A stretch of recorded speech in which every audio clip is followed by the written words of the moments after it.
Olá, boa noite a todos. Nós hoje vamos dar início, então, à sessão sobre conduta conservadora no apendicite na gravidez.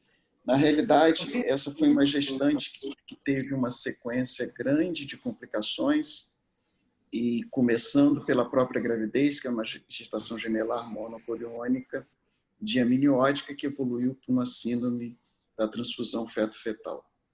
Vou chamar, então, a doutora Érica, que vai fazer a apresentação do caso. A doutora Érica é médica da Perinatal Laranjeiras e ela, então, vai começar a apresentação para vocês. Muito obrigado e boa noite a todos. Olá, boa noite a todos. Obrigada pelo convite, Renato, Zé Maria, Teísa. Vou começar compartilhando a tela. Vocês me confirmem, por favor, que vocês estão vendo. Tá ok, Érica. Tá ok, então. Então, vamos dar o início. Bom, é o seguinte, é uma história sobre a conduta conservadora em apendicite na gestação, em um caso com gemelar monocoriônica que teve uma complicação com transfusão feto-fetal. Identificação, CSM, 36 anos, natural do Rio. Ela vem primeiro para a emergência com uma queixa de uma febre de 38,7 graus. Tinha 21 semanas e um dia e procurou a emergência no dia 5/3, com relato de febre a 48 horas, que variava entre 38,5 e 38,7, sem outras queixas. Gestação gemelar monodi, com diagnóstico de transfusão feto-fetal em 20/2, tá? Um pouquinho anterior a isso.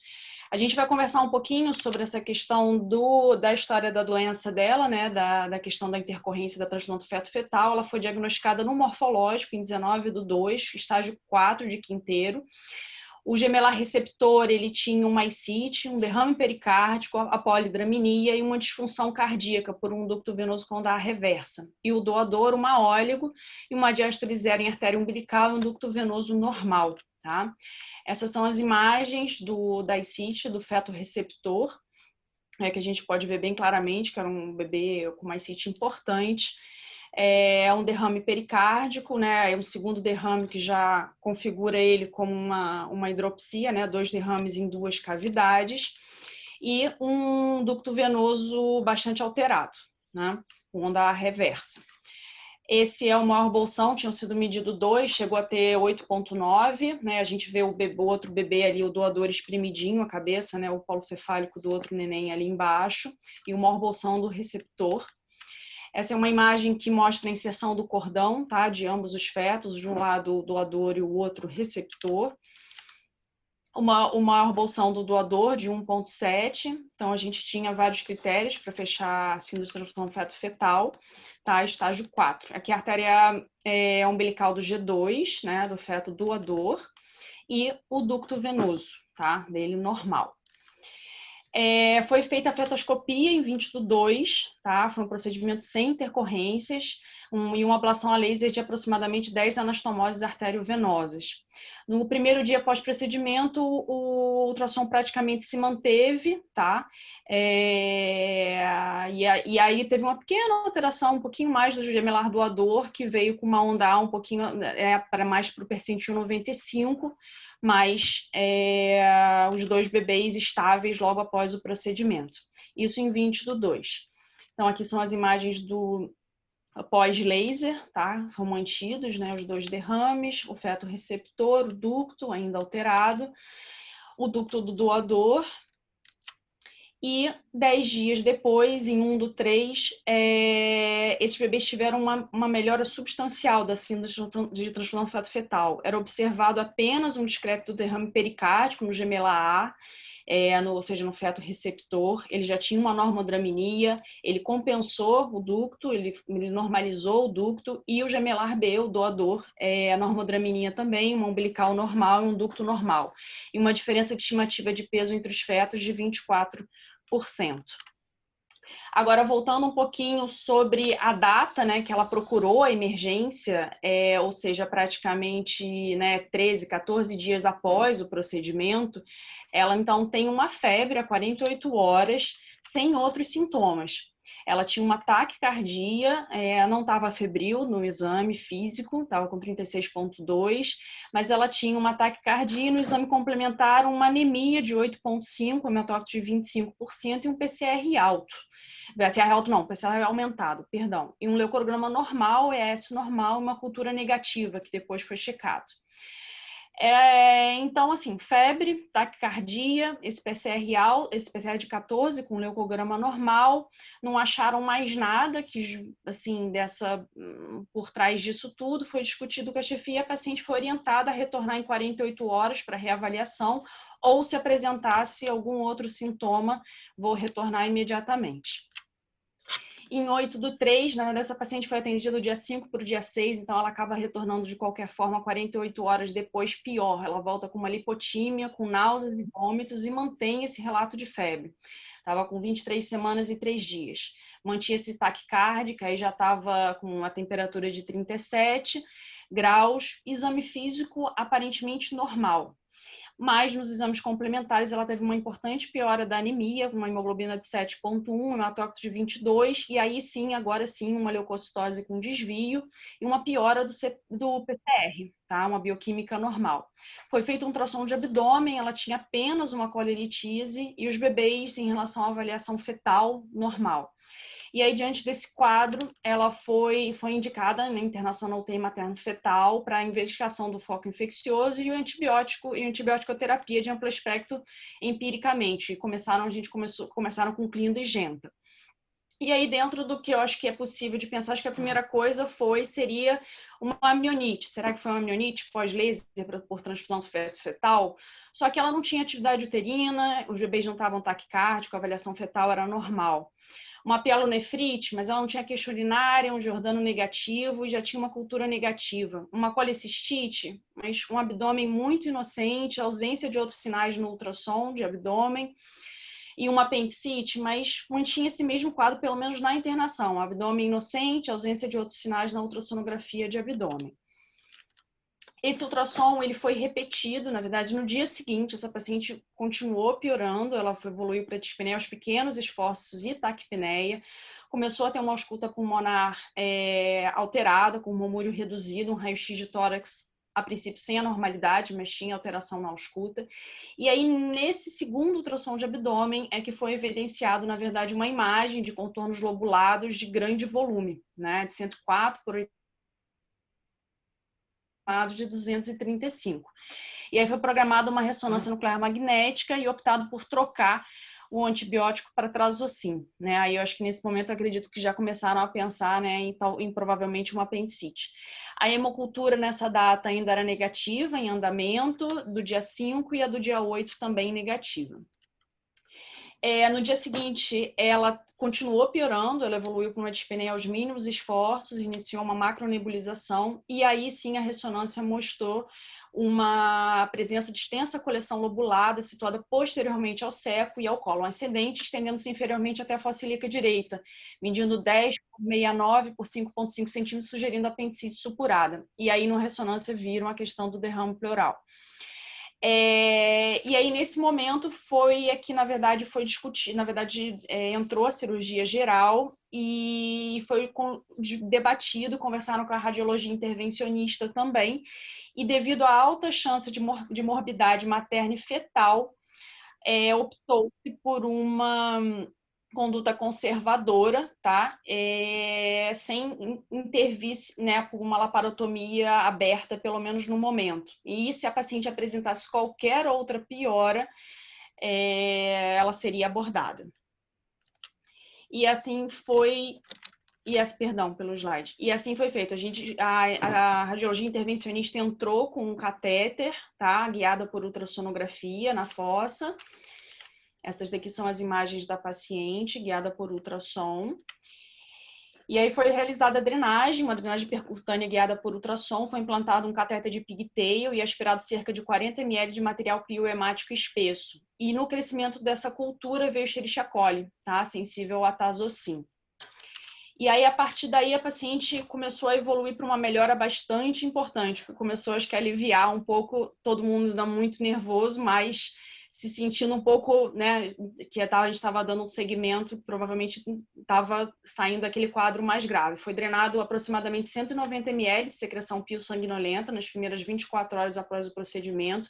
E os primeiros laboratórios, após essa drenagem, já mostraram uma melhora evolutiva muito importante do leucorama e do PCR. A paciente foi melhorando da parte de sintomatologia e foi optado por manter essa conduta conservadora. Ela foi acompanhada com ultrassonografias abdominais para evidenciar a regressão do volume da coleção e a avaliação fetal sempre seguiu normal durante a internação dela.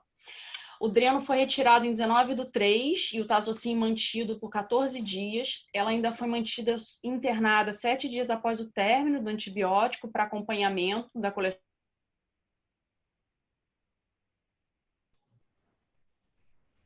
Érica, sua voz falhou.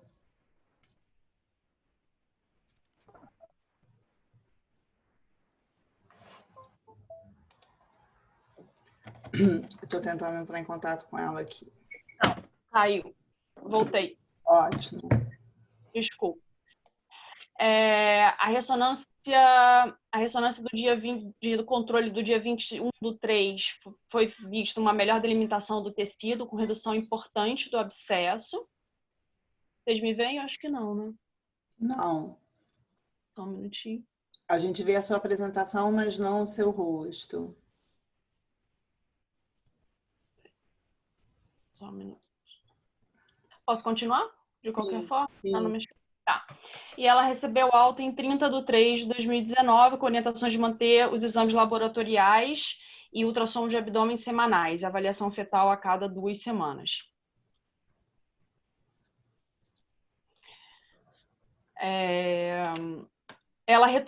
Essa paciente retornou à emergência em 19/4, que eu acho que deve ter assustado bastante a equipe por conta de uma dor fisgada em flanco direito ao movimentar-se, mas sem alterações do exame físico, um laboratório normal, e ela foi internada, mas não evoluiu para nenhuma piora e chegou a fazer uma ressonância internada que evidenciou apenas alterações residuais. Essa ressonância eu consegui ter as imagens, as outras elas estão acho que na própria clínica, eu não consegui ter acesso.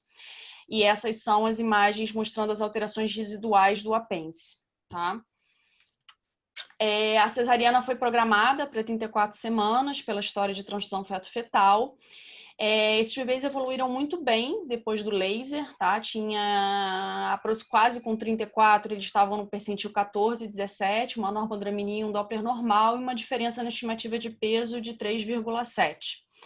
A cesariana foi realizada em 22/5, sem intercorrências, os 2 bebês de sexo feminino, um peso fetal 1,855, Apgar 9,9 e o RN2 1,795, Apgar 9,10. Foram encaminhados ao UTI só pela prematuridade, mas tiveram uma excelente evolução pós-operatória. Foi realizada a apendicectomia no mesmo ato cirúrgico, sem nenhuma intercorrência, e ela teve uma evolução pós-operatória imediata satisfatória. Essa é a imagem das 2 bolsas, né, antes da gente, né, tirar os bebês, uma imagem bem bonita. E aqui a gente consegue observar, na verdade, né, o apêndice aqui atrás, que é o apêndice roto e toda a estrutura que envolvia ele, tá? Acho que o Dr. Fábio pode depois entrar nesses detalhes melhor da cirurgia. Essa era a placenta, tá? Da gestação. E a paciente com os 2 nenéns. Então, foi uma história bem interessante, muito assim, acho que todo mundo respirou muito fundo, mas graças a Deus uma história de bastante sucesso e muito curioso mesmo, porque daria um pouco de medo da gente fazer essa conduta conservadora, mas ela foi uma paciente que evoluiu muito bem e vamos discutir um pouquinho mais como é que funciona isso na literatura, tá bom? Muito obrigada, desculpa ter interrompido o vídeo sem querer, tá? Que eu acho que deu um tilt no computador. Obrigada.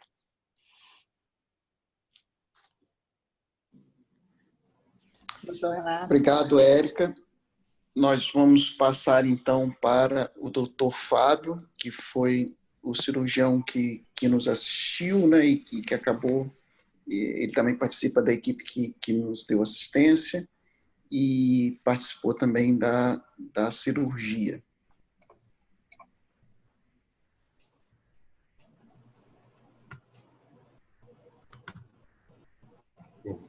Boa noite a todos, obrigado pela oportunidade.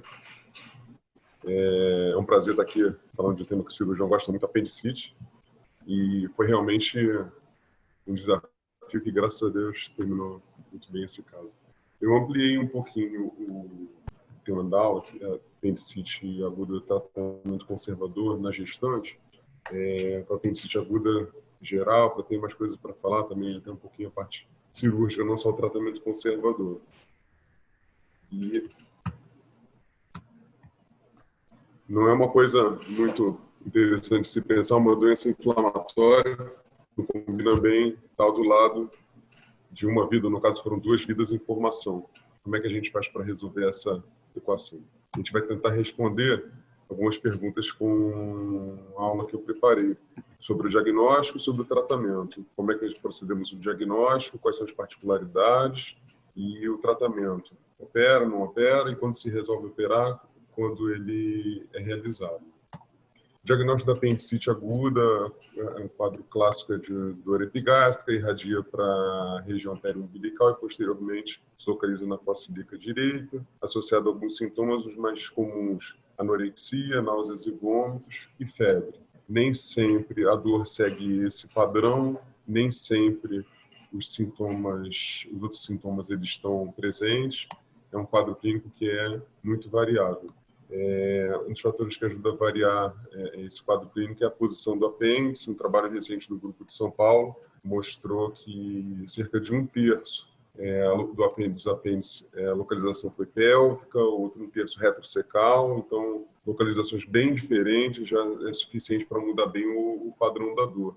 E um outro fator que pode mudar também a história da dor é a localização do seco, uma rotação intestinal, isso tudo pode também ter uma evolução diferente do quadro clínico. Na gestação, a gente ainda tem todos esses sintomas, eles podem ter uma intensidade mais leve, muitas vezes podem ser não valorizados, a dor abdominal, às vezes a náusea e a anorexia estar relacionados o colega relacionar a gestação e não valorizar e não fazer o diagnóstico adequadamente, da importância de ressaltar aí da anamnese bem colhida. Outro fator que pode confundir, que atrapalhar também na gestação, é que o seco sobe com a evolução da gestação, então a posição do apêndice muda, isso também muda o padrão da dor e gera mais um fator de confundimento. Sobre o exame físico da gestante normalmente pode já ter descompressão dolorosa, pode ter o abdômen mais tenso conforme a gravidez evolui. Os sinais clássicos, que eu vou mostrar para frente mais ilustrados, eles podem ser obscurecidos pela anatomia da gestante que vai mudando. E, além disso, o próprio exame físico já pode ser mais difícil, conforme a gravidez avança. Isso torna o diagnóstico clínico mais difícil na gestante. Aqui, exemplificando 2 sinais clínicos clássicos da apendicite aguda, o sinal de Bloomberg, a dor à descompressão no ponto apendicular, o sinal de Rovsing, a dor na fossa ilíaca direita estimulada pela compressão da fossa ilíaca esquerda. E aqui esses 2 sinais eles podem estar minimizados na gestante, com a migração do seco, a dor pode estar em outra localização. E vamos colocar uma gestante nessas posições, ficar estendendo coxa, flexionando coxa, giro para o lado, é uma coisa mais difícil da gente pesquisar na gestante, né? Sinal de psoas, sinal de obturador. Em relação aos exames complementares, exames laboratoriais, que classicamente a gente faz o diagnóstico na apendicite aguda, leucograma, PCR e o auxílio também do exame de urina. Na gestante já podem estar alterados, com as alterações fisiológicas e também não conseguia muito auxílio para selar o diagnóstico. Em relação aos exames de imagem, que mais é feito a ultrassonografia, que nas fases iniciais da apendicite aguda pode não demonstrar muita alteração, nas obesas é mais difícil também de contribuir. E o exame que se partiria se não conseguisse muita informação com a ultrassonografia seria a ressonância nuclear magnética, que na grande maioria das emergências não é disponível. Nos hospitais que têm emergência e têm ressonância magnética, o comum a gente ouvia é o seguinte: o paciente tem que estar internado para fazer a ressonância. Então também acaba não ajudando muito, tem que ter essa logística. E a tomografia computadorizada é o grande questionamento: se pode ou se não pode. Ela pode a partir do princípio que a vida da gestante está em risco e ela pode ser quem vai fazer o diagnóstico dela. Nessas ocasiões, ela pode ser feita. Eu só lembrando aqui das mudanças anatômicas da gestação que podem afetar aqui os exames de imagem. Resumidamente, os problemas que a gente tem no exame clínico da gestante com suspeita de apendicite aguda, no diagnóstico, né, é que os sintomas são comuns à gestação, eles podem ser subestimados, o exame físico ele é alterado e é mais difícil de realizar, o laboratório ele não costuma definir o diagnóstico, a ultrassonografia pode não definir no início do quadro e a ressonância pouco acessível a nível de emergência. E com isso, o diagnóstico na grande maioria das vezes não é feito no início do quadro, tem maior chance de evoluir com complicações, com abscesso, perfuração, enfim. Sobre o tratamento da apendicite aguda, essa é a pergunta de $1 milhão. Qual o objetivo do tratamento da apendicite aguda? A grande maioria das pessoas vai responder que é remover o apêndice. Isso já não é a melhor resposta atualmente. A melhor resposta é tratar a infecção. Então, se você tem um abscesso, você tem um fator que está complicando mais a vida do que a doença de base, você pode tratar a complicação e resolver a doença de base no segundo momento. Tratamento clássico cirúrgico, a laparotomia ou a videolaparoscopia, ou até mesmo atualmente a robótica, é o que sempre foi preconizado. E de 15 a 10 anos para cá, vem sido apresentados trabalhos de tratamento conservador da apendicite aguda para os casos iniciais com antibiótico terapia, os casos complicados com associado à drenagem de coleções, em ambos os casos fazendo a apendicectomia no segundo tempo, eletivamente. Eu compilei 6 trabalhos a respeito de tratamento de apendicite aguda, tratamento conservador, cirúrgico, só para ajudar a ilustrar a aula. Esse trabalho é o trabalho de 2007, de um grupo chinês, que avaliou de 2001 a 2006 131 pacientes, não gestantes, né, com apendicite perfurada com abscesso ou fleimão. Em 104 pacientes, a apendicectomia foi realizada no momento imediato. Em 17 pacientes, o tratamento inicialmente foi conservador. E eles observaram uma tendência maior de complicações no grupo em que foi realizada cirurgia. Uma casuística pequena, mas é um dado que tinha, na época, 13 anos atrás. Concluiu que o tratamento conservador na apendicite aguda é seguro e efetivo método para tratar a apendicite perfurada com um abscesso localizado ou fleimão. Esse outro trabalho de 2010 é uma meta-análise que analisou 17 trabalhos até 2008, trabalhos que não têm tanto peso estatístico, eram trabalhos não randomizados, 16 sendo retrospectivos e um prospectivo. Mas era a informação que se tinha em torno de 1.500 pacientes, quase que meio a meio tratamento cirúrgico imediato e tratamento conservador, inicialmente a cirurgia posteriormente. Foi visto que houve uma tendência a ter um maior tempo de internação para os casos de tratamento conservador inicial, mas em relação às complicações gerais, ilho, infecção de ferida operatória, abscesso abdominal, todos eles tiveram menos complicações nos casos que foi feito o tratamento conservador inicialmente. Inclusive, os pacientes que tiveram que ser reoperados, eles foram, em todos os trabalhos que analisaram isso, foram 4, isso foi muito maior nos pacientes que foram operados inicialmente, precisaram de uma nova cirurgia. Ele conclui que o tratamento conservador da apendicite complicada, associado a diminuição das complicações e taxas de reoperação, tratamento conservador. Esse outro trabalho de 2014, analisando 7.100 gestantes de um grupo bem maior, em torno de 400 com tratamento conservador e 6.700 tratamento cirúrgico imediato. O que eles analisaram? Eles analisaram complicações infecciosas, que no caso deles foi bem maior no grupo gestante, como se viu, é um grupo que tende a ter maior chance de complicações. E o tratamento conservador também foi mais associado, apesar de ser um grupo bem diferente, comparar 400 com 6.700, mas houve maior chance de complicações no grupo que foi feito o tratamento conservador. Sepse, peritonite. E ele concluiu com esses dados que o reconhecimento precoce, o rápido manejo cirúrgico dessa paciente seria a melhor conduta. Isso em 2014. Vieram outros trabalhos que mostraram já outros dados. Esse trabalho de 2017 foram em torno de 4.000 gestantes, todas foram operadas e foi comparado com gestações normais. E viu que os pacientes foram submetidos à apendicectomia, tiveram um índice de prematuridade e de aborto muito maior do que nas gestações que não cursaram com apendicite. Concluiu que a apendicectomia aumenta o risco de trabalho de parto prematuro e de abortamento, mas que esse risco a longo prazo ele é o mesmo.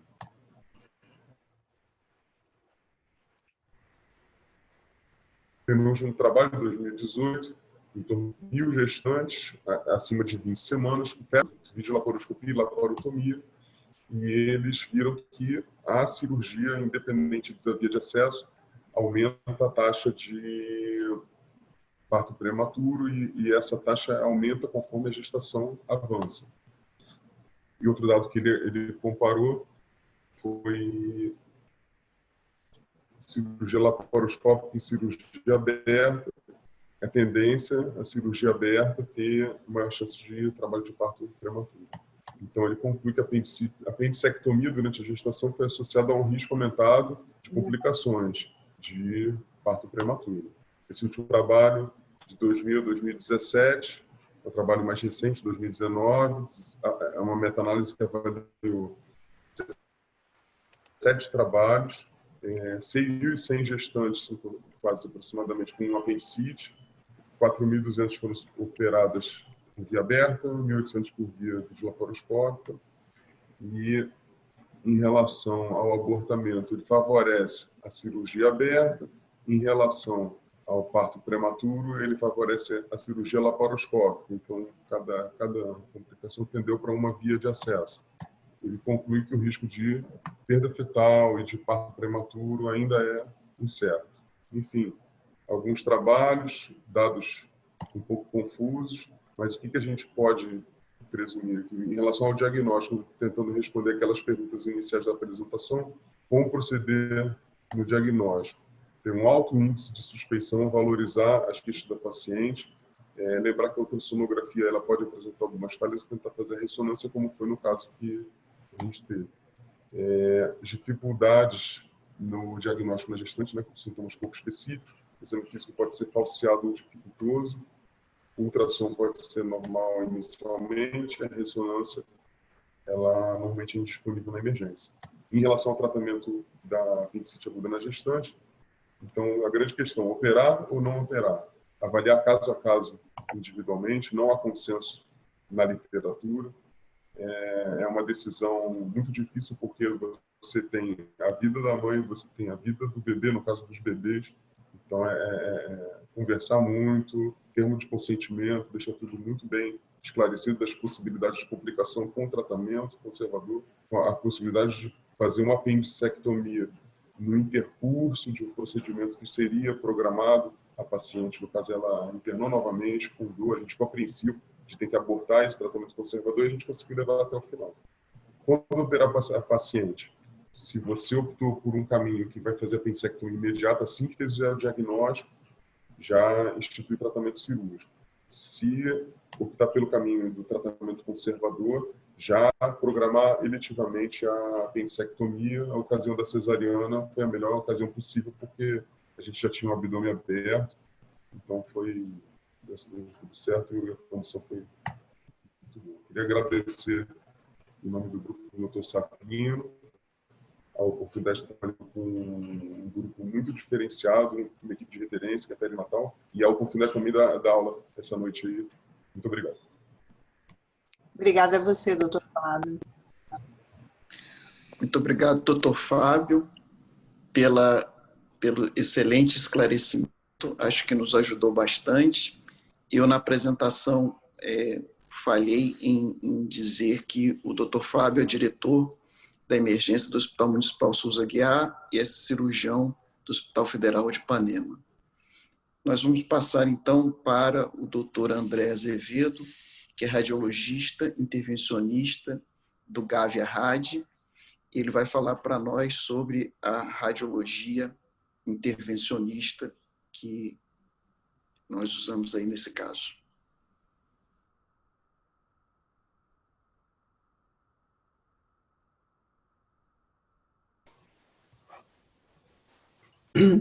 Doutor André? Ele pode ter feito, peraí, só um minuto. Eu estou tentando falar com ele aqui.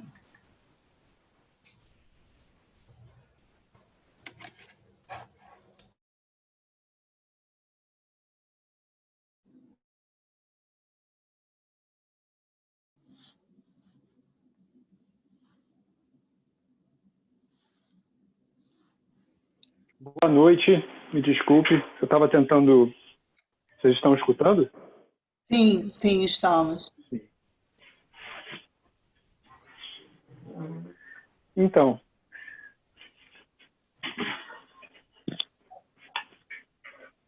pronto.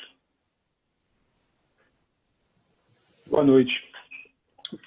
Foi um caso muito interessante. Eu lembro que na época, quando eu fui chamado para fazer a drenagem, a primeira coisa que me veio à cabeça foi se essa coleção seria visível pelo ultrassom, que acho que a primeira coisa que vem à cabeça é a possível necessidade de movimento, né?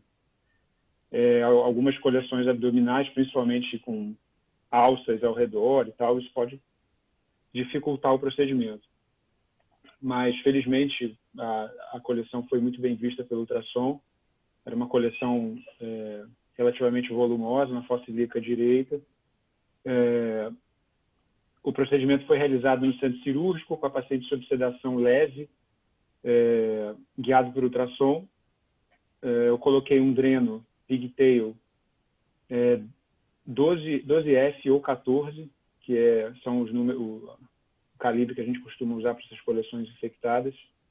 E como vocês viram nas fotos, logo no início já drenaram em torno de 40 a 50 ml de material bem espesso, material bem alterado.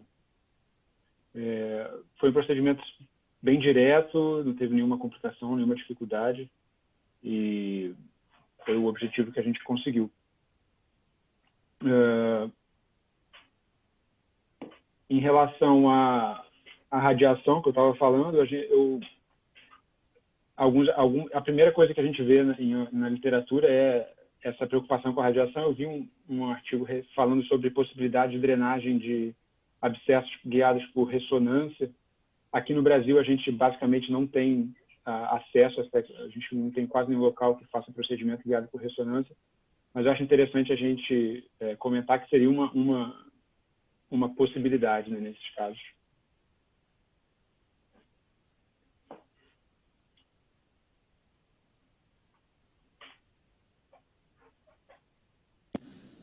Obrigado, doutor André. Nós vamos passar, então, a palavra para o doutor Roger Roloff, que é o chefe do nosso CTI, da Perinatal, e ele foi, então, a pessoa que acompanhou momentos bem críticos dessa paciente. Doutor Roger, com a palavra, por favor. Obrigado, Renato. Agora estou apanhando de novo aqui. Já estava bem. Ver se eu consigo aqui.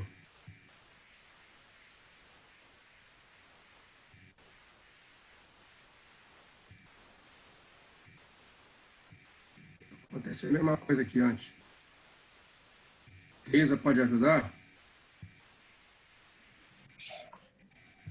Roger, se você não conseguir, você fala de improviso, que você fala bem. Eu até achava interessante mostrar. Eu falo de improviso. Eu vou...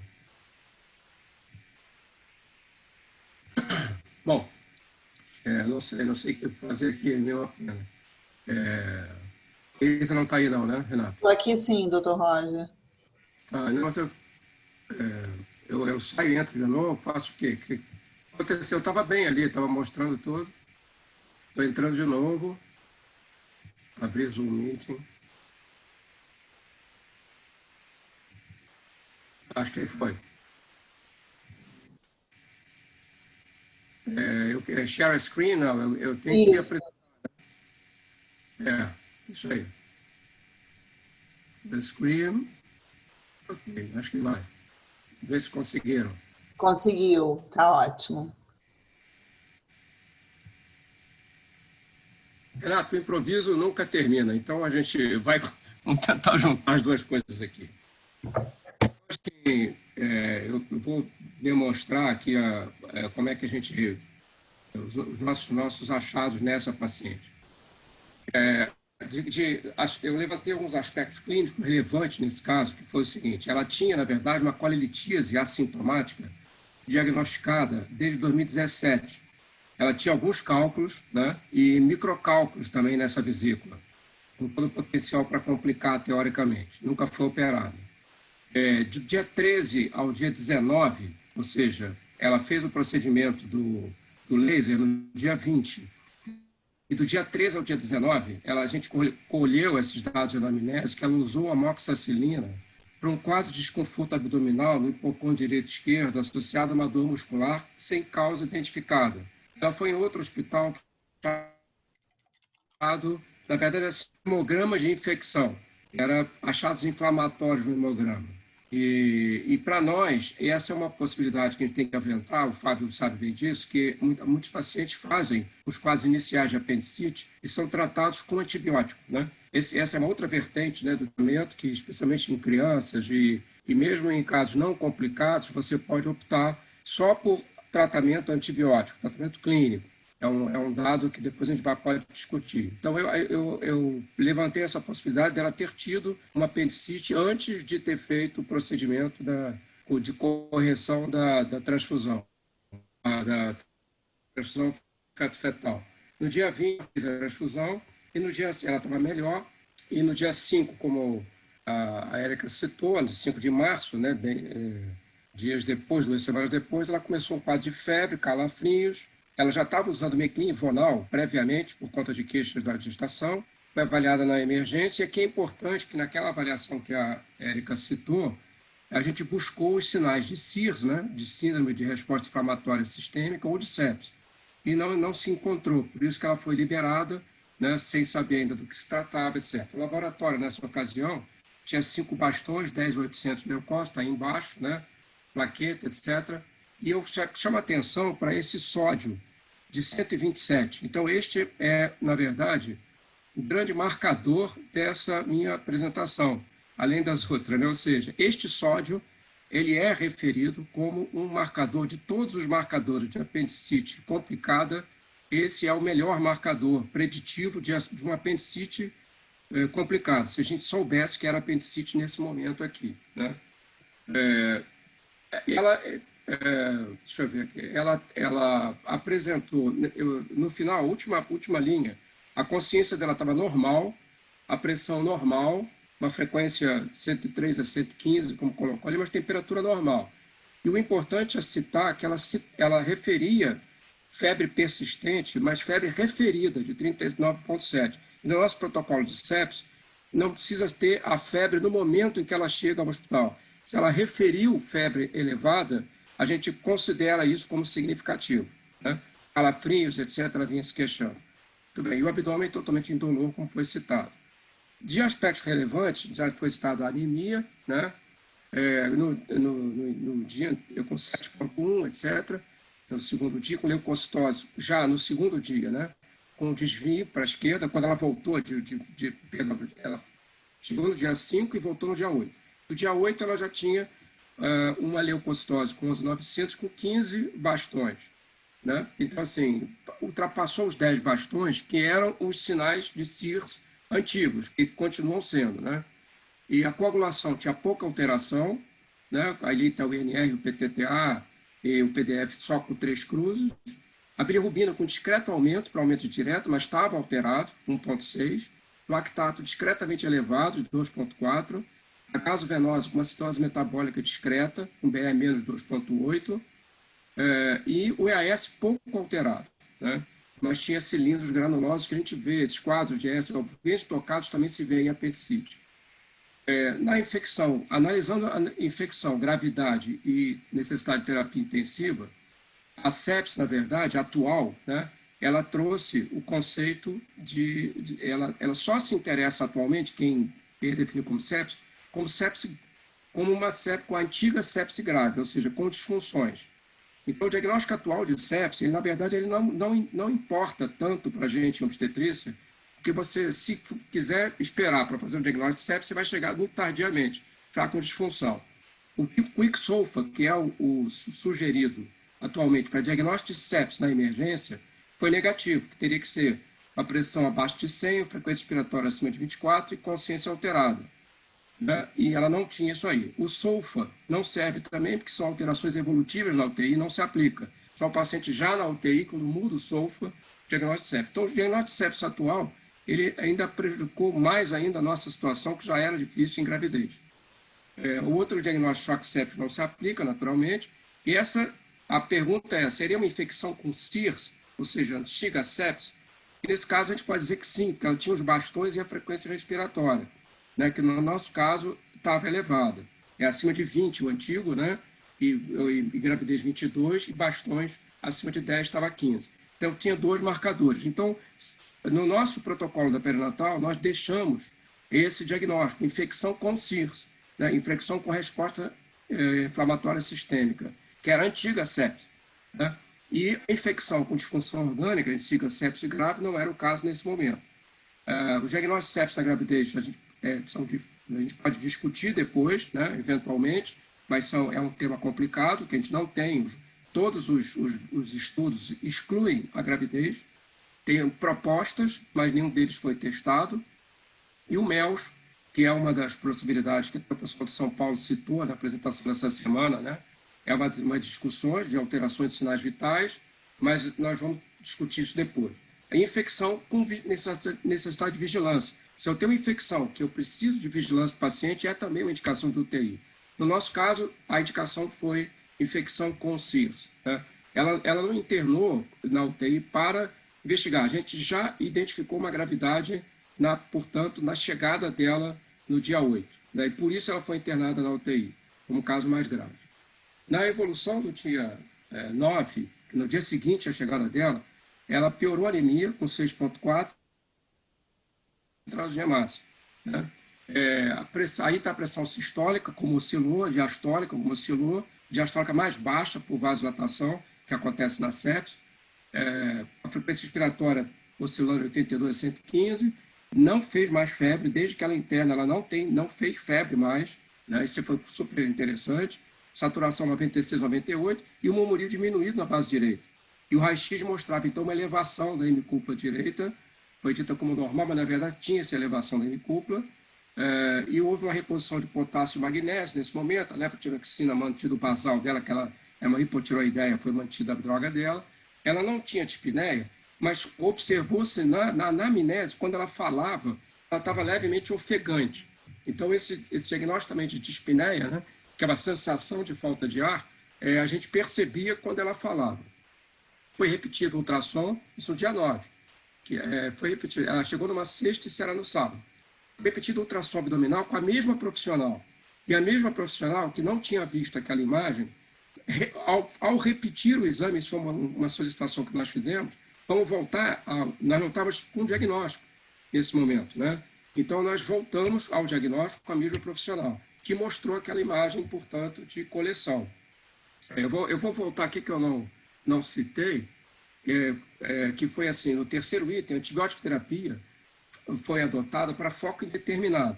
E no nosso protocolo de sepsia perinatal, quando você tem um foco determinado, discute-se ligando para a CCH, discutindo com a gente, nós, o clínico, isso foi feito. E as hipóteses que a gente focou foi coreamnionite e colecistite interrogado, e por isso, depois da discussão, foi ceftriaxone e metronidazol, durante 24 horas. No dia seguinte, como esse segundo ultrassom mostrou já essa coleção, que a gente insistiu na repetição do exame, com a mesma profissional, né, aí nós evidenciamos o quadro, suspeitamos, então, de apendicite retocecal, que é uma possibilidade na gravidez. Mudamos o esquema, então, a Érica está correta quando diz que a gente pensou nesse diagnóstico, com Tazocin. Solicitamos raio-x de abdômen, ressonância de abdômen, e parecia da cirurgia geral. A ressonância no final de semana nós não estávamos fazendo naquela ocasião na perinatal, mas era a mesma firma Proeco que abriu então o espaço para fazer fora, foi feito no protocolo da Tijuca, ela foi levada então, fez a ressonância que mostrou uma coleção exatamente assim, e além disso o comprometimento da parede posterior ali do colo ascendente, com um quadro bem sugestivo de apendicite, etc.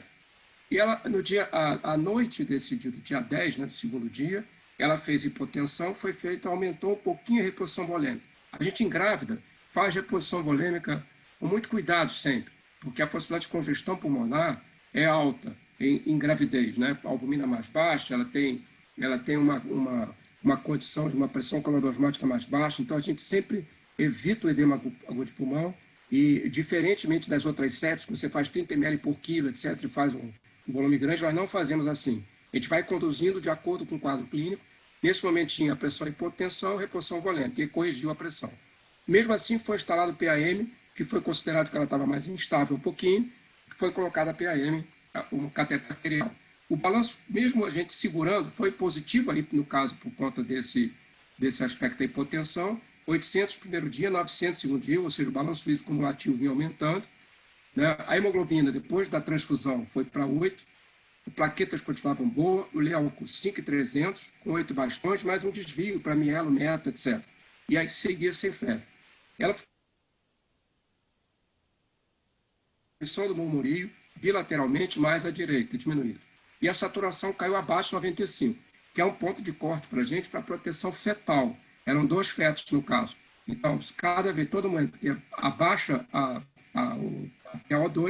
saturação, existe risco para o feto. Então, na vigilância, né, na UTI materno-fetal, a gente inicia a oxigenoterapia abaixo de 95. Foi feito sob máscara de Hudson, foi realizada a ressonância, confirmou os achados que vocês já descreveram muito bem. E no dia 11, o Fábio descreveu muito bem a coleção, a drenagem e o envio para a cultura. Na evolução clínica, a oxigenoterapia foi mantida e a gente fez ventilação não invasiva intermitente. Isso era um tema que em gravidez era quase que proibido, era um tabu fazer ventilação não invasiva em grávidas por conta do risco de broncoaspiração, de vômitos, etc. E nós já há mais de 30 anos que a gente provou que isso não era verdade, e fizemos. E a gaso arterial, né, ela aqui está corrigida aquele distúrbio de acidose metabólica, né, a PCO2 normal agora, de 34, uma PO2 muito boa, e com catéter de odor, com máscara. Né. Entre o dia 13 e dia 15, dia 14, propriamente dito, ela fez uma punção venosa profunda. Não foi por causa da sepsis de início, foi por conta de a gente não ter acesso venoso, estar usando Tazocin, que exige da veia, faz flebite, e fizemos guiado por ultrassom. E nesse dia 15 mesmo, nós tiramos a PAM. Então, foi o contrário. Tiramos a PAM, colocamos a jugular por conta do acesso. A pressão estava boa, a frequência respiratória tinha melhorado, continuava sem febre, retirado o acesso arterial, e a gente solicitou, claro, pelo quadro em si, que a ultrassonografia fosse repetida sempre com a mesma pessoa. Então, ela vem fazendo o controle, né, do dia 14, essa coleção estava, antes era 235 centímetros cúbicos, que agora 58. Foi feito a ressonância de controle, né, e mostrava o colo espessado e demasiado da parede ascendente e o apêndice colito, né, apêndice colito. Nos estudos radiológicos, raio-x a gente pode fazer à vontade em grávidas, a gente faz todo dia, se necessário, faz 10, 15, 20 exames sem o feto. Então, esse é o primeiro raio-x que mostrava uma elevação dessa hemicúpula direita. E o mais importante de ver em raio-x em grávida é sempre o perfil para nós. O perfil é que resolve. Você vê que aquela área cardíaca ali parece aumentada porque ela é feita em AP, distorce o coração. À direita, vocês estão vendo ali a hemicúpula elevada que levava esse murmurinho diminuído à direita. E possivelmente ali, já elevando um pouquinho atrás, né, já mostrando possivelmente aqui, nessa região aqui, já o derrame pleural à direita. Já no dia 9, elevação da hemicúpula com o derrame pleural. Então, a evolução, dia 13, né, você vê como estava, dia 14, e aí foi feito o diurético, VNI, e no dia 15 nós já temos um raio-x que passava já como normal. Ou seja, a gente cuidou de retirar aquele líquido que nós fizemos usando diurético de alça, restringindo o balanço, né? No terceiro dia já vimos que estávamos excedendo 800, 900 por dia, retrocedemos, e esses são os pequenas alterações, parecem simples, mas que levam muitas vezes pacientes grávidas a serem intubadas e para ventilação mecânica, às vezes sem necessidade. Na evolução 16 ao dia 20, ela teve alta no dia 20, ela chegou para nós dia 8, passou 12 dias dentro da UTI, todo esse tratamento foi feito dentro da UTI.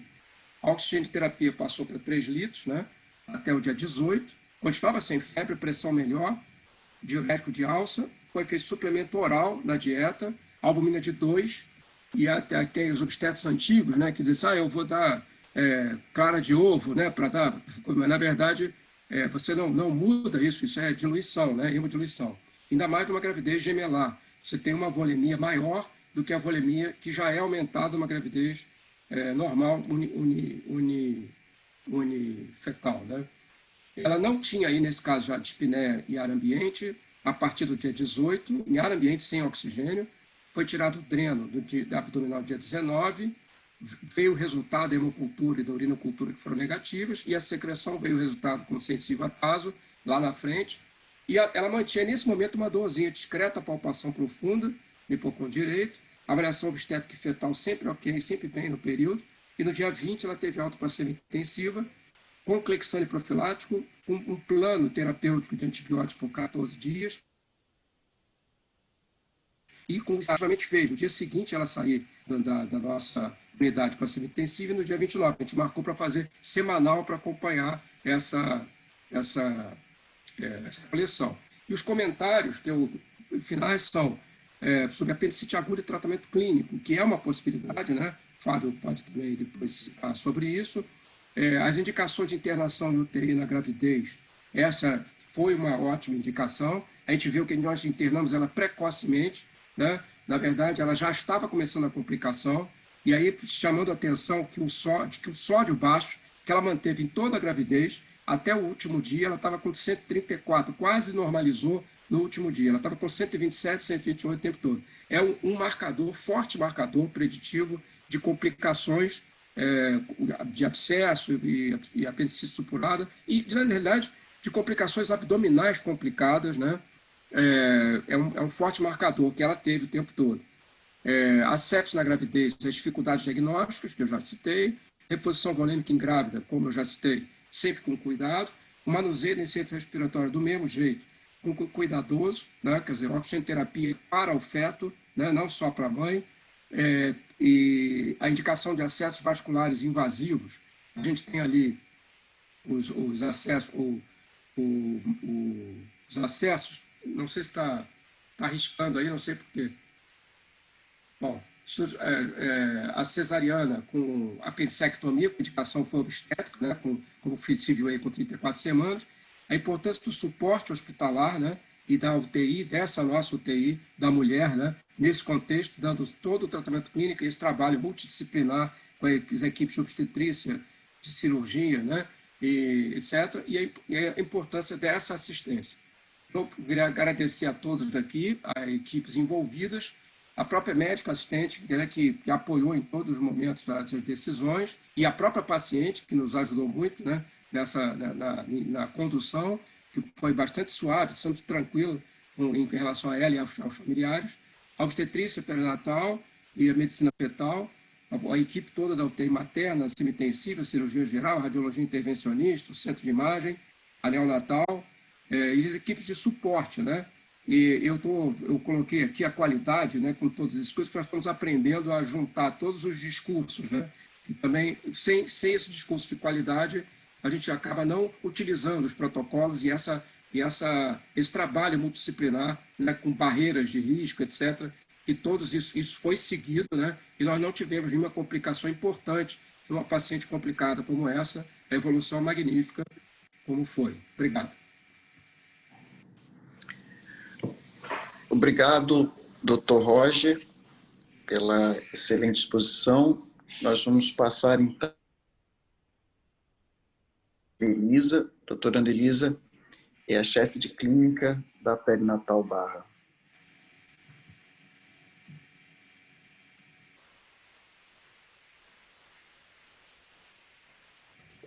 Eu já tirei a sua tela, Roger. Pode ficar tranquilo. Obrigado. Estava arriscando ali, não sabia o que era. Obrigado.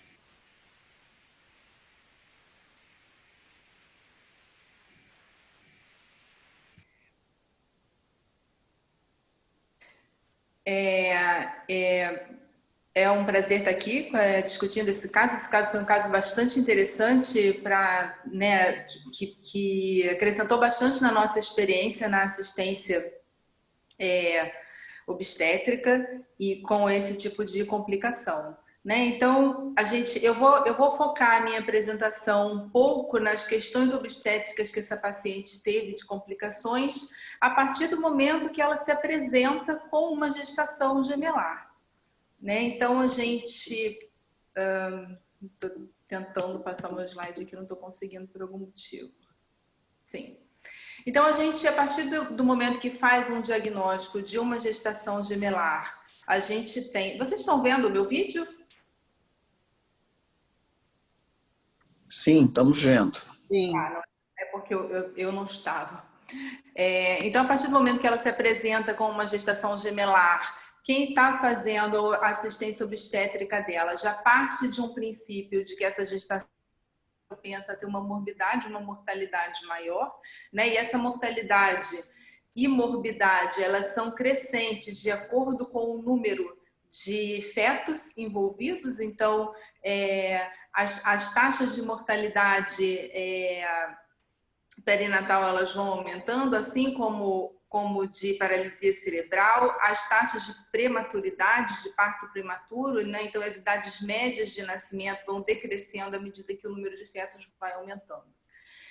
Junto com isso, a gestação gemelar, ela aumenta a morbidade materna, né, para algumas condições especificamente. Então são mais frequentes a hiperemese gravídica, a diabetes gestacional, a pré-eclâmpsia, a anemia, a hemorragia, periparto, pós-parto, a cesariana e a depressão pós-parto. O aumento nas doenças hipertensivas é proporcional ao aumento do número de fetos. Então, se nas gemelares o aumento é de cerca de 2 vezes, nas gestações triplas aumenta 3 vezes em relação às gestações únicas. E a gente sabe que muitas das gestações gemelares são decorrentes de fertilizações in vitro, que também é um fator de risco isolado para a pré-eclâmpsia, que se somaria ao risco da gestação gemelar. A gente sabe que esse risco de complicação, especialmente de complicações fetais, ele também está diretamente relacionado à corionicidade. Então, a segunda informação mais importante a partir do momento que você descobre que está de frente para uma gestação gemelar é saber qual é a corionicidade. Então, é um diagnóstico facilmente realizável no primeiro trimestre. Aqui já no final do primeiro trimestre a gente tem o sinal clássico do lambda, né, onde a gente vê os sacos gestacionais ainda separados pelo tecido coriônico, quando a gente não vê isso na gestação monocoriônica. As gestações monocoriônicas, elas são mais propensas a complicações, motivo pelo qual a gente tem vários guidelines, né, e recomendações para que esse segmento seja diferente nas gestações monocoriônicas. Então, a gente tem aqui, por o exemplo, das recomendações da ISORG, onde a gente pode, ainda sem ler, apenas visualmente comparar o número de ultrassonografias e consultas que a gente vai ter que ter nessa gestação para gestações monocoriônicas em comparação com as gestações dicoriônicas. Basicamente, nas gestações monocoriônicas, a partir da realização do rastreio de primeiro trimestre, e onde a gente vai confirmar a datação, corionicidade, fazer os rastreios para aneuploidias de 16 semanas em diante até o parto, essas gestações deverão ser monitoradas com uma frequência de pelo menos, no mínimo, de 15 dias. O objetivo desse acompanhamento é justamente tentar surpreender algumas das complicações específicas das gestações monocoriônicas, e a gente vai falar especificamente da síndrome de transfusão feto-fetal, que foi a complicação que acometeu a gestação dessa paciente. A síndrome de transfusão feto-fetal, ela decorre de um desarranjo na circulação placentária, e a gente vai ter algumas outras alterações hormonais e diferenças de peso, onde a gente vai conseguir fazer esse diagnóstico a partir das apresentações, repercussões que são visíveis na ultrassonografia. Então, esse diagnóstico é feito quando você necessariamente, obrigatoriamente, tem uma gestação monocoriônica, essa complicação não é possível quando você tem placentas separadas, e a principal característica sine qua non para o diagnóstico é a oligodraminia no feto doador e a polidraminia, uma remoção vertical de líquido amniótico maior do que 8 centímetros na bolsa, na cavidade do gêmeo receptor. A partir do momento que a gente faz esse diagnóstico, a gente vai partir para o estadiamento. Esse estadiamento, ele vai classificar a doença de acordo com a sua gravidade e vai orientar o tratamento. A gente sabe que o desenvolvimento da doença, ele tende a ser mais brando quando a gente está no estágio 1. A gente tem trabalhos que mostram uma evolução de doença em torno de 27% para os estágios mais avançados. Então, é o estágio onde a gente, a princípio, faria uma conduta expectante, e do estágio 2 para frente seria onde você teria indicação de fazer a abordagem terapêutica. A gente tem, então, a indicação terapêutica nos estágios 2, quando a gente já não vê a bexiga do feto doador, no estágio 3, onde a gente já tem alterações de Doppler, no estágio 4, onde as alterações circulatórias dos fetos já causam hidropsia em um deles, pelo menos, que foi o caso da nossa paciente. No estágio 5, a gente já não teria indicação de terapia invasiva com o objetivo de tratar a doença, uma vez que um dos fetos teria morrido e a transfusão, a síndrome de transfusão se terminaria por si só.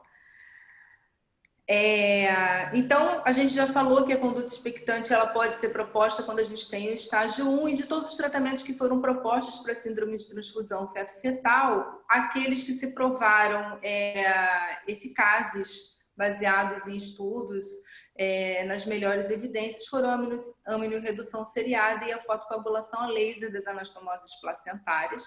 Vou falar rapidamente, mostrar rapidamente essa evidência. A gente tem aqui uma meta-análise de 2016, onde a gente pode ver que o conjunto dos estudos incluídos mostra que para a amniorredução, que é o procedimento onde a gente esvazia parcialmente a bolsa do feto receptor, descomprimindo a superfície placentária e consequentemente, melhorando um pouco compensando um pouco essa circulação, a gente ainda assim tem 13,9% dos fetos, dos recém-nascidos, evoluindo com paralisia cerebral, e 19, quase 20%, evoluindo com um conjunto, algum tipo de comprometimento do desenvolvimento neurológico.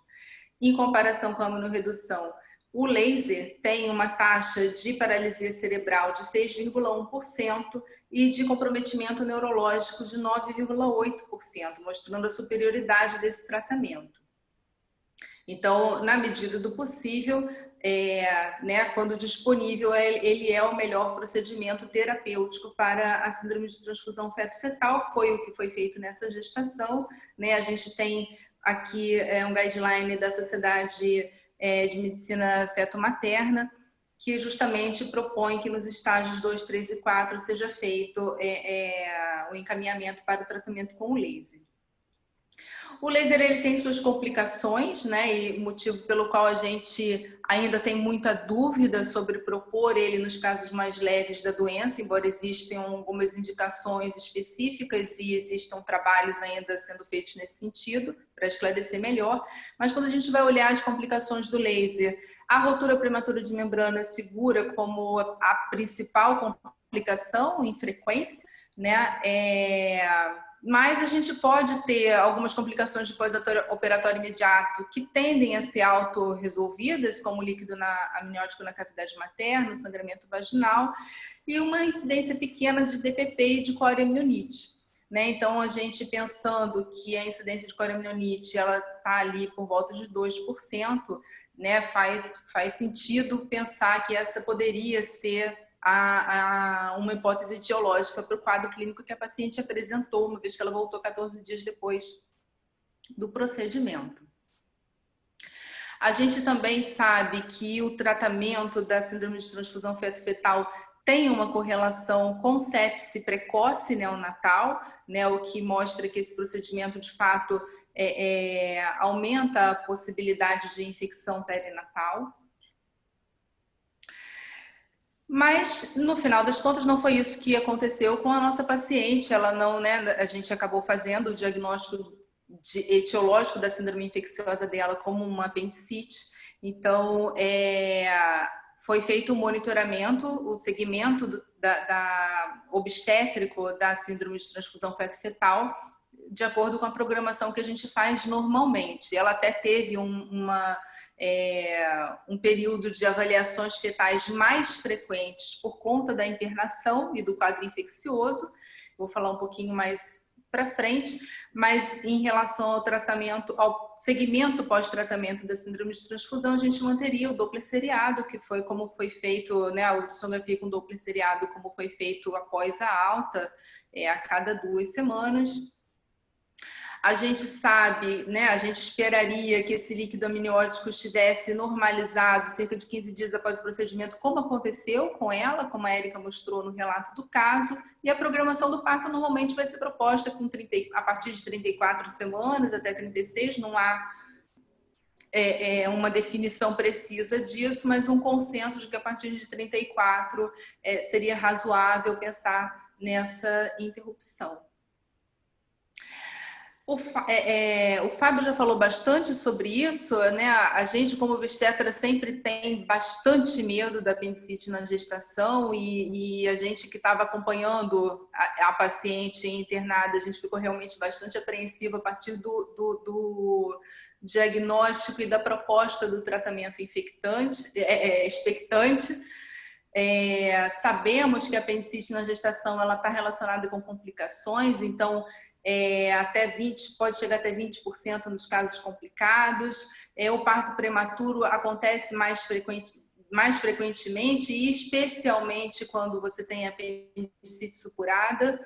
No caso da paciente, ela tinha um abscesso. Por outro lado, né, nós também fomos procurar na literatura na época do caso e realmente vimos vários relatos e estudos já relatando experiências positivas com a conduta expectante, especialmente na situação de um quadro mais cronificado, em que você não tendo uma peritonite generalizada, tendo uma coleção contida, como era o caso dela, o tratamento com antibiótico e drenagem teria sido bem sucedido. Então, a gente, por coincidência, tinha há pouco tempo tido uma paciente em pós-operatório de cirurgia fetal também, que tinha evoluído com apendicite e com desfecho ruim, uma perda fetal. Então, a gente também simpatizou com a ideia da conduta expectante a partir, né, de uma outra possibilidade que talvez pudesse ter um desenrolar melhor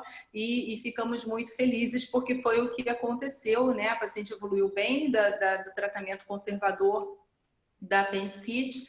Tivemos um bom resultado também pelo tratamento da síndrome de transfusão feto-fetal. Eu, né, até olhei tem alguns estudos bem recentes que não mostram muitas diferenças em relação à abordagem, é uma outra preocupação que nós obstetras temos também, né? O que é a melhor via de abordagem para se propor para paciente, para discutir com o cirurgião, quais são as limitações. Eu até queria pedir depois, de repente, para o Fábio falar um pouquinho melhor em relação a limitações de idade gestacional, que é sempre uma dúvida que nós obstetras temos em relação à abordagem laparoscópica na gestação para apendicite, né? Essa meta-análise que eu pesquisei, ela não mostra diferenças em relação à perda fetal, nem parto pré-termo para as duas abordagens, mas com menor tempo de internação e de infecção de ferida operatória na cirurgia aberta menor tempo de internação e de infecção de ferida operatória na cirurgia videolaparoscópica. Está errado. A cirurgia aberta tem mais infecções. Então, assim, foi um segmento do ponto de vista obstétrico preocupante, mas que não teve grandes intercorrências obstétricas. A gente conseguiu lidar bem né, o tratamento proposto foi bem sucedido para a síndrome de transfusão e foi um caso bastante feliz. É isso. Obrigada. Obrigado, doutora Anelisa. Antes de abrir para discussão, eu queria passar a palavra para a doutora Márcia Costa, para ela fazer aí algum comentário, e logo depois a gente abre para discussão. Eu só vou fazer um pequeno parênteses. Na realidade, a chance de uma mulher engravidar de uma gestação monocoriônica é relativamente pequena, né? Representa em torno de 20% dos gêmeos. Desses 20%, em torno de 15% fazem a síndrome da transfusão feto-fetal, que, se não tratada, ela tem aí uma chance de morte fetal de ambos os fetos na ordem de 80% a 90%. Mesmo com laser, essa chance de óbito de pelo menos, a chance dos dois sobreviverem é de 65%. Então, nós estamos falando aí de uma chance de óbito ainda assim de 35%. Não satisfeito com o caso, ela ainda se complicou com uma apendicite que passou aí bem perto ou chegou, né, numa sepse, e o tratamento, para a sorte de todos nós e para as crianças, foi dando certo. Esse foi um caso que estressou bastante, estressou no sentido do exercício, né, do atendimento dentro da perinatal, porque usou praticamente todos os nossos recursos e, então, de certa forma, a gente tem uma gratidão muito grande a todos que se envolveram nesse caso, porque era um caso que possivelmente nós não vamos ver mais, né? Tantas complicações numa mesma gestação e com resultado tão satisfatório. Então, fica aqui meu agradecimento para a semi-intensiva, para a UTI, para a equipe de cirurgia geral e para também a radiologia intervencionista, que eu acho que foi. Doutora Márcia, a senhora quer fazer algum comentário? Boa noite, pessoal. Bom, inicialmente, deixa eu só me apresentar, acho que são poucas pessoas que eu conheço, que também me conhecem, né? Eu sou diretora médica aqui do Hospital São Luís Itaim, em São Paulo, eu sou diretora da maternidade, então essa unidade é uma unidade que tem um diretor-geral e 2 diretores médicos, que é uma unidade bem grande, então na rede eu acho que tem poucos, não sei se tem um outro hospital que tenha 2 diretores, então aqui a gente consegue ter um diretor de hospital e um de maternidade. Então, eu sou responsável pela ginecologia, obstetrícia e neonatologia, sou obstetra de formação, mas estou aqui na gestão já exclusivamente há 12 anos. E aí, realmente, eu estou mais aqui, mais como ouvinte, participante, a convite do Renato, eu agradeço a oportunidade. Então, estou mais aqui mesmo para, acho que, parabenizar o trabalho de vocês, e destacar essa importância que o Renato até colocou, né, que acabou utilizando todos os recursos do hospital, então, assim, todas as áreas envolvidas, e a importância para o sucesso do caso, você ter realmente todas as equipes preparadas. Eu fiquei aqui ouvindo tudo, fiquei pensando, acho que aqui a gente teria operado a paciente, realmente aquela questão acho que o Fábio falou, né, do consenso, né, então é bem complexo mesmo, eu acho que a gente fica aí entre a cruz e a espada. Você está numa situação em que você tem o receio da perda fetal, e você tem o receio também da perda materna, caso essa paciente entre em numa disfunção orgânica, entre num quadro mais grave. Então, realmente é bem difícil, né? Então, eu acho que como vocês, a gente tem muitos casos aqui de alto risco. Então, graças a Deus, a gente tem equipes também bem preparadas e a gente tem sucesso na maioria dos casos. Então, é bem difícil. Então, primeiro, assim, parabenizar porque haja coronária. Fiquei sofrendo o caso todo. Cada um que apresentava o caso, eu fiquei aqui pensando, meu Deus, é difícil mesmo. Acho que tem que ter muita coragem de você arriscar, né? Porque a gente fica sempre naquela questão, quem faz a fetal, aí principalmente o pessoal da fetal, a gente está preocupado com os bebês, a gente está preocupado com toda a situação, mas tem um lado materno também, se essa mãe agrava, é lógico que ela está sendo monitorada, ela está dentro do serviço de ponta, mas a gente sabe que você operar essa paciente numa condição clínica muito deteriorada, as chances são piores também. Então, realmente eu acho que um caso bem difícil, como o Renato falou, talvez não tenha outro, né, tão cedo, e eu acho que essa tomada de decisão e todo esse critério da equipe toda discutindo e optando por ir monitorando e acompanhando e tentando levar esse tratamento mais conservador possível, eu acho que realmente é muito difícil, eu acho que realmente aí é difícil dizer se é certo ou errado, né? Eu acho que, graças a Deus, esse caso deu certo, mas eu acho que tem realmente, assim, muitas dificuldades aí em relação à questão de ser uma grávida. A gente sabe que sempre as coisas são mais difíceis, tanto no diagnóstico quanto na condução do caso. E realmente eu acho que tomar a decisão pelo conservador tem que ter muita coragem e realmente a equipe está muito confiante realmente do que está fazendo, está ali, né, monitorando com muito cuidado. Então, queria parabenizar vocês pelo caso. Eu acho que a condução, por tudo que vocês apresentaram aqui, foi brilhante. E que bom, né, como vocês colocaram, a paciente ajudou muito, acho que não sei se foi a Elisa que comentou que a paciente também foi muito boazinha, que ela coloca assim no fim, realmente o caso evoluiu muito bem, né, e eu acho que, lógico, teve a questão aí de cada organismo responde de uma forma, mas eu acho que a gente termina a noite também falando a mesma coisa, qual o consenso? Acho que não há consenso, né? Eu acho que se o Fábio fosse não levar esse caso para um evento de cirurgiões, todo mundo teria falado, não teria operado, né? E então realmente é bem complexo. E a gente, já pelo lado obstétrico, está sempre pensando aí no lado também do feto, né? E a gestação com a grande expectativa e a viabilidade fetal. Essa tomada de decisão é muito difícil, e a gente tem que estar muito convicto do que está fazendo, e realmente a equipe integrada, suporte toda a IDAUT que o Roger apresentou brilhantemente, aí toda, né, o acompanhamento do caso, acho que é essencial. Todo mundo alinhado, todo mundo realmente coerente com tudo que está sendo feito, né? E eu acho que assim, a conduta conservadora, lógico, teve um auxílio também aí da radiologia intervencionista, que realmente tentar tirar essa questão minimizar o foco infeccioso, né, fazer a drenagem colaborou muito, então vai ser 100% conservador, porque não era um estágio tão inicial. Então, realmente, assim, ter a coragem de levar um tratamento mais conservador, uma apendicite supurada, realmente é uma decisão de muita coragem. Então, eu queria parabenizar vocês, parabenizar pelo sucesso do caso e achei assim, acho que foi bem bacana também ter essa participação de assistindo a discussão de vocês e agradecer o convite por parte do Renato.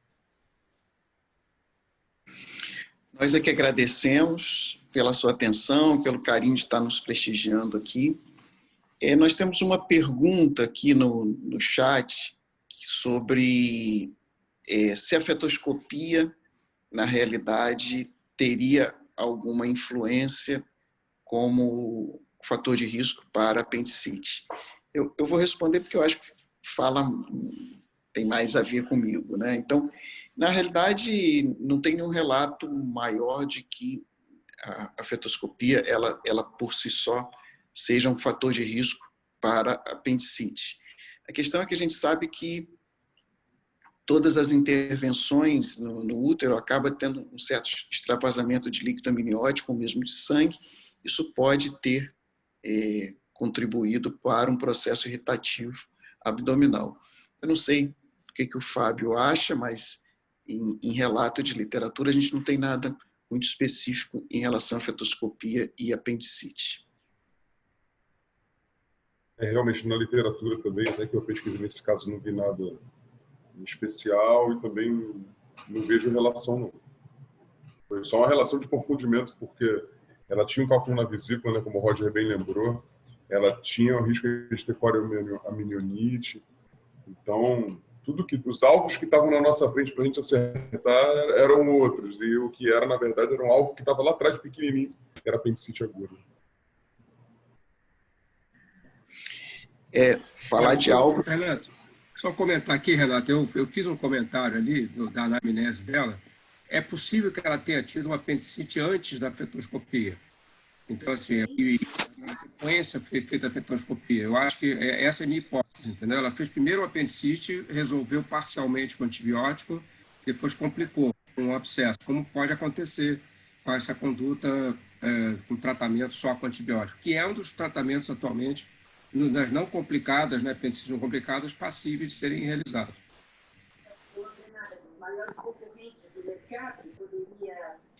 E a própria da polidramenia, né, deve ter atrapalhado um pouco no próprio diagnóstico, porque o desconforto abdominal dela estava muito relacionado à questão da polidramenia. Então, tudo isso deve ter mascarado. Acho que o Fábio falou bem, tinha muito alvo ali para a gente errar a pontaria, e que bom que a gente conseguiu acertar. Outro aspecto, Renata, é que a gente chama atenção, né, na forma de apresentação atípica da apendicite que o Fábio citou na gravidez, que ele, nesse período gestacional já, né, levantando, né, o colo, fazendo com que o apêndice se torne retrocecal. Então, a gente tem esse pensamento, todo mundo que lida, clínicos que lidam com grávida, a gente sabe disso e pensa nisso. Então, por isso a gente solicitou, como havia um quadro abdominal sem diagnóstico, nós solicitamos a repetição do ultrassom, né, pela mesma pessoa, mesmo sabendo que ela não tinha visto nada ali. Então, essa foi também acho que um diferencial, né, de você repetir o exame, buscar, né, o foco infeccioso, mesmo que ela tivesse sem sintoma. Além disso, a ausência de febre em sepsis na gestação também é uma característica. Grávidas com uma certa frequência não têm febre, ela teve antes, mas quando ela chegou, estava sem febre e evoluiu sem febre o tempo todo, mesmo antes de drenar. Essa é outra característica também de confundimento, né, da gravidez. Quer dizer, a gente, clínico de grávida, tem que saber disso, né? Não tem febre, pode não ter dor abdominal, né? O quadro ser atrás do colo, e jogando essa imagem lá para cima, fazer diagnóstico diferencial com colicistite aguda, e ela tinha cálculo, né? E o diagnóstico diferencial é exatamente com colicistite aguda. Então, acho que foi um caso bastante rico, assim, e essa pegada da gente conhecer, né, a clínica de grávidas faz a diferença, da gente investir sempre e procurar. Então, para nós foi a aplicação do que nós fazemos sempre, né? Então, não fizemos muito diferente, né? É muito interessante isso. É o que nós fazemos sempre, né? Então, nesse aspecto, né, colhe hemocultura, abre protocolo de sepsis, não espera, né, o diagnóstico de sepsis mais grave, né? Você começa a tratar antes, grávidas tem que chegar antes.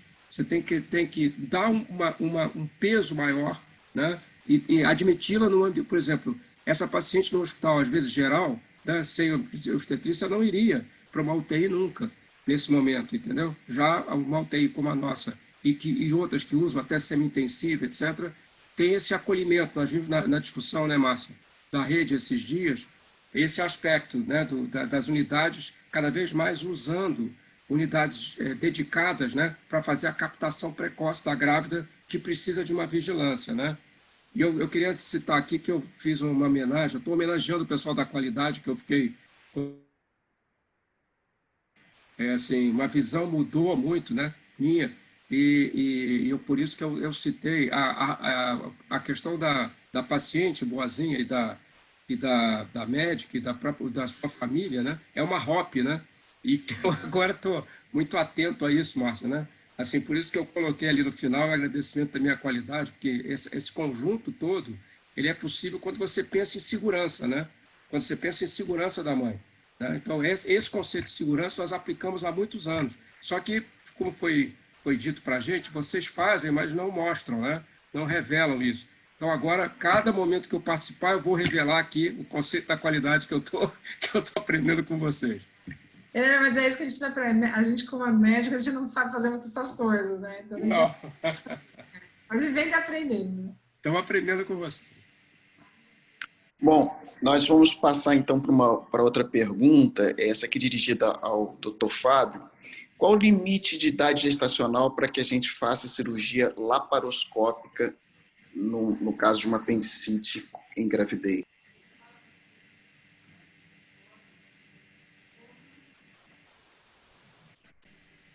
O limite é relativo. Realmente, o terceiro trimestre já é um período já preocupante. O útero ocupa um volume muito grande na cavidade abdominal. E a gente, quando faz a apendicectomia videolaparoscópica, a gente sempre faz o cateterismo vesical para não ter nada atrapalhando na frente, a bexiga está vazia. E eu nunca me deparei com essa situação, mas eu imagino que um útero no terceiro trimestre já seria um fator de dificuldade muito grande, né? Por mais que o seco suba, que o apêndice mude a posição, indicaria mais a cirurgia aberta, né? Deixando a videolaparoscopia para o primeiro e para o segundo trimestre.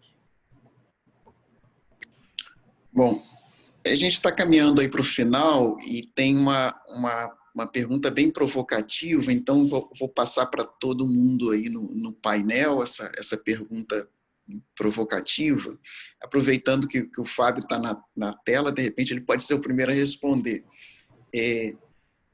Diante de um caso tão complexo, o que você teria feito diferente? Absolutamente nada. Eu acho que o principal foi várias cabeças pensando em cima do problema da paciente. Eu acho que o sucesso do caso foi esse. Cada um com seu ponto de vista de formação diferente, cada um dando a sua opinião, contribuindo, a paciente sendo vista várias vezes por dia. Isso aí é que fez o empenho da perinatal, fazer uma ressonância, não, já desloca a ambulância, já resolve logo. Isso aí é que foi a diferença, isso é que foi fundamental, não teria feito absolutamente nada diferente. Dr. Roger? Não, eu tenho um prazer enorme, mas como eu falei, eu acho que esse caso para nós, ele foi quase que como uma, assim, não é menosprezando o caso, mas foi o que nós fazemos sempre, porque nós fazemos sempre uma captação muito precoce, né? A gente luta muito por isso. Então isso é fruto, na verdade, dessa filosofia assistencial, que em grávidas, para você evitar a morte materna, só se você chegar muito no começo. E para isso aqui, porque a descompensação é muito rápida, como foi citado aqui por alguns colegas, né? E a própria Márcia citou, se não tivesse feito, se a drenagem não tivesse evoluído bem, como teria sido a evolução com ela pior clinicamente? Então a gente tem essa mão, a gente desenvolveu essa mão, né? De saber quando a gente entrar precocemente e o tempo todo está pensando nas complicações, como não repor muito volume, que eu já sei que vai poder edema de pulmão, não fazer trocar o antibiótico rápido, nós não esperamos, né? Nada, quer dizer, quando a gente mudou a etiologia, já mudamos o antibiótico focado de maneira diferente. Então, essa eu acho que para nós, assim, essa conduta, ela flui bem, né? A relação com o serviço de cirurgia, que é magnífico, né? Que é um trabalho, né, Fábio, que a gente faz há tantos anos, né? Então, quando a gente telefona, seja 11 horas da noite, sábado, eles dizem, olha, tem que vir aqui, então acabou, não tem discussão, vou vir amanhã, não, vou agora. Então, assim, a ressonância é no final de semana, não importa, vamos fazer. Então, acho que essa visão de que tudo tem que ser muito rápido, que dá muito rápido e coordenado, né, com todas as equipes, e que para nós flui bem, né? Eu acho que é isso, acho que agora nós estamos aprendendo como documentar isso, né, e mostrar isso, né? Mas esse é o nosso trabalho de muitos anos e acho que esse caso foi um ótimo caso de trabalho multidisciplinar, né? Essa gravidez não teria chegado, né, possivelmente ali bem, se esse bebê tivesse complicado, se você não tivesse feito o tratamento, né? O tratamento obstétrico, né, da medicina fetal foi que permitiu que a gravidez fosse um pouquinho adiante, né? Algumas semanas adiante. E a gente, a meu ver, visse que estava acontecendo uma apendicite, que já estava acontecendo antes. Então, na verdade, foi essa integração toda que foi resolvendo os problemas, resolvendo as complicações, permitindo que a gestação fosse sendo levada adiante. Eu acho que essa é a pegada, né, que a gente espera. Quer dizer, poder continuar mantendo por muitos anos ainda. É ótima, realmente, mas eu acho que a resposta é que fizemos o nosso trabalho. Eu vou aproveitar e passar a palavra para o doutor André, para ele fazer a mesma resposta, que teria feito diferente, e até porque tem uma pergunta para ele, né? Quais seriam os casos de indicação de radiologia intervencionista e quais seriam as contraindicações nesse caso? Boa noite. Então, eu acho que poderia ter sido feito diferente, talvez usar um dreno mais calibroso, que a gente sempre se preocupa para coleções muito espessas, a gente fica preocupado daquela coleção não drenar tão bem. Pelo que eu me lembro, eu usei um dreno 14F, que já é um dos limites que a gente usa. Eu poderia ter usado um 16. Quem sabe o débito tivesse reduzido um pouco, tivesse drenado um pouco mais rapidamente. Mas na hora que você está ali para drenar uma gestante com feto ao lado de uma coleção infectada, você fica preocupado em ser um pouco muito mais agressivo, né? Então, assim, acho que a gente da radiologia intervencionista sempre vai prezar ali pelo minimamente invasivo, né? Apesar de que possa ter demorado um pouquinho mais como a gente gostaria, né? E será que você pode repetir a pergunta? Desculpa. A pergunta é quais seriam as contraindicações nesse caso? Olha, eu diria que há contraindicações para qualquer ato cirúrgico, né, como uma coagulopatia intratável, eu acho que a gente sempre pensa. Uma contraindicação seria a ausência de segurança na janela de acesso, né? Se eu não tivesse seguro de que eu tinha uma janela muito bem vista pelo ultrassom, isso contraindicaria a punção guiada por ultrassom e a gente teria que fazer guiado por tomografia. E aí geraria aquela discussão, né, de radiar o bebê. Existe um limite de dose que é aceitável, que eu até dei uma olhada, que era 150 Gray, se não me engano. A gente poderia ali rever. O problema do exame guiado por tomografia é que não é uma única tomografia, né? A cada punção você faz uma nova. É óbvio que são menos cortes, né?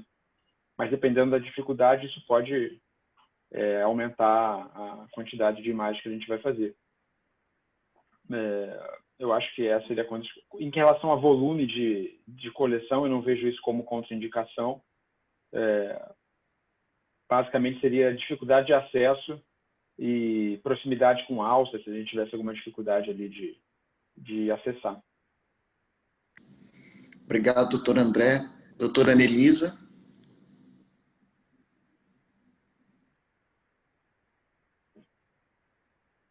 Renato, acho que não. Acho que a gente, da obstetrícia, como eu falei, eu lembro da gente ter falado, né, na época e discutindo entre a gente essa questão da conduta expectante. A paciente, a gente, a princípio, aceitou bem, eu acho, por conta do antecedente da outra gestante que tinha tido desfecho ruim, né, com a cirurgia aberta. E, de fato, a gente também procurou alguma coisa para ler e viu que os casos relatados na literatura eram justamente os casos parecidos com o dela, de coleções contidas, de evolução mais arrastada, mais de uma semana. E eu acho que a gente eu pessoalmente, fui otimista e achei que o desfecho foi bem legal e a gente viu uma melhora muito franca dela depois da drenagem, com o término da antibiótico terapia. Então, neste caso, acho que não faria diferente. Agora, né, o que a gente tem discutido aqui é uma avaliação muito particular da elegibilidade da paciente para esse tipo de procedimento, mas é muito bom pensar que a gente tem essa possibilidade, essa opção também, né? E que conta com uma equipe que já tem uma experiência nisso também. Então, isso deixa a gente mais tranquilo. A gente, na verdade, tem mais uma opção terapêutica. Bem, vou falar de mim.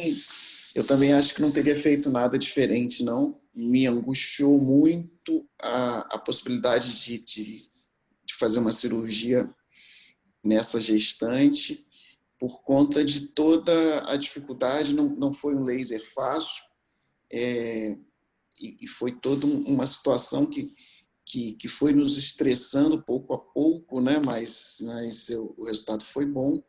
Tem uma pergunta aqui que eu vou aproveitar para responder: como ficaram os bebês? Os bebês ficaram bem, né? E dentro daquele perfil que eu falei de que estressou toda a equipe, né? A própria UTI neonatal também foram fetos ali por volta de 1,5 kg, né? Mais um pouquinho abaixo de 1,5 kg, que eu sei que é um ponto de corte bastante importante para a UTI neonatal.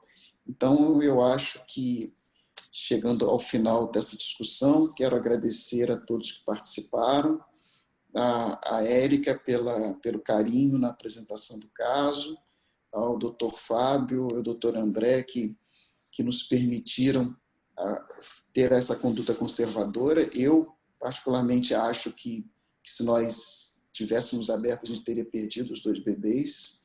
A Ana Elisa também, porque conduziu ali muito de perto esse caso. E agradecer à doutora Márcia pela participação, e ao doutor Roger ali pela atenção dele o tempo inteiro em cima da paciente e traçando todo o raciocínio.